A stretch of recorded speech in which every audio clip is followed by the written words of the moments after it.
இடுக்கியில் மீண்டும் யூடிஎஃப் வேட்பாளர் டீன் குரியாக்கோஸ் 1,31,154 வாக்குகள் வித்தியாசத்தில் வெற்றி பெற்றார். மீண்டும் தேர்வு செய்யப்பட்டதில் சந்தோஷம் உள்ளதாக டீன் தெரிவித்துள்ளார்.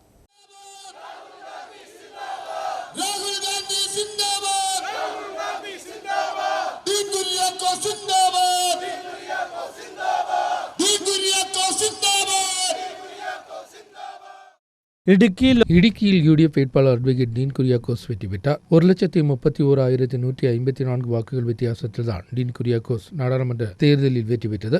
வாக்குகள் எண்ணிக்கை ஆரம்பித்த முதலே வேட்பாளர் அட்வொகேட் ஜோய்ஸ் ஜார்ஜுக்கு எதிராக அதிகப்படியான வாக்குகளின் முன்னிலையில் தான் டீன் குரியாக்கோஸ் சென்றடைந்தது. 16 ரவுண்டுகள் முழுமை செய்த போதும் வாக்கு எண்ணிக்கையில் 7 சட்டமன்றங்களில் 6லும் யூடிஎஃப் தான் முன்னிலையில் இருந்தது. எல்டிஎஃப் அரசின் மக்கள் விரோத நடவடிக்கையை கண்டித்துதான் தற்பொழுது இந்த வெற்றி என்று டீன் தெரிவித்தார். തുടർച്ചയായി രണ്ടാം വട്ടവും ഇടുക്കിയിൽ നിന്നും പാർലമെന്റ് അംഗമാകാൻ സാധിച്ചതിലുള്ള അതിയായ നന്ദി ഈ നാട്ടിലെ ജനങ്ങൾക്ക് മുമ്പാകെ ഞാൻ പ്രകാശിപ്പിക്കുകയാണ്. സർവേശ്വരനായ ദൈവത്തിന് ഞാൻ നന്ദി രേഖപ്പെടുത്തുന്നു. ഈ നാടിനോടുള്ള തീർത്താൽ തീരാത്ത കടപ്പാട് ഞാൻ വീണ്ടും വീണ്ടും ആവർത്തിക്കുകയാണ്.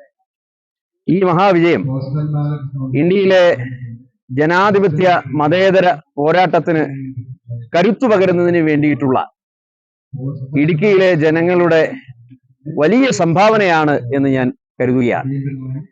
ഈ നാടിനോടുള്ള ഇടതുപക്ഷ ഗവൺമെന്റിന്റെ തീർത്താൽ തീരാത്ത വിരോധം, അതിനെതിരായിട്ടുള്ള പ്രതിഷേധമാണ് ഈ മഹാവിജയത്തിന് പിന്നിലുള്ളത് എന്നുകൂടി ഞാൻ വിശ്വസിക്കുകയാണ്.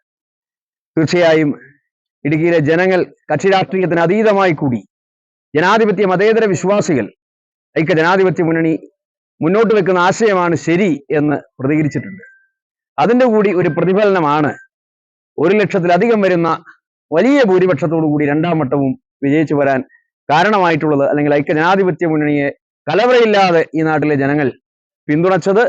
തീർച്ചയായും ഐക്യമുന്നണിയാണ് ശരി എന്ന് തിരിച്ചറിഞ്ഞുകൊണ്ട് ഈ നാട്ടിലെ ജനാധിപത്യ മതേതര വിശ്വാസികൾ ഒരുമിച്ചൊരു കൂട്ടായ്മയായി മാറിക്കൊണ്ട് അണിനിരക്കുന്ന ഒരു കാഴ്ചയാണ് കാണുന്നത്.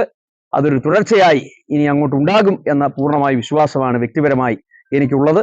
பூமி விஷயத்திலும் காட்டுமிருகங்களின் தாக்குதலிலும் பட்டயம் உட்பட உள்ள பல்வேறு விஷயங்களில் எல்டிஎஃப் அரசின் தோல்வியே யூடிஎஃப்பின் வெற்றிக்கு காரணமாக மாறியுள்ளது.